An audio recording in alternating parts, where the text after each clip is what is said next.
ببخشید جونم. شما امشب نمیخوای بری خونت؟ خونم کجا بود؟ بزرگ آقا امر کردن از صبح تا شب خدمت شما بکنیم. بسیار خوب. میشه الان منو تنها بذاری؟ بله چرا نمیشه. ولی میگم خه این چه جور دامادی که نذاشته الباتی از شب اول بکشی به شب دوم. خانم کوچیک میگم موات سیاه باشه بختت نباشه. خواهش میکنم منو تنها بذاری. دامادم دامادای قدیم والا به خدا به ترک چشم از ایشان.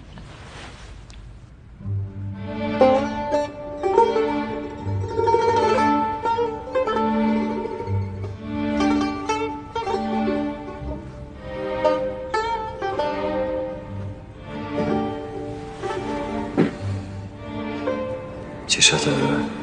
درست ببر. درست بستم. حالا بازش کن. مرغ آمینه.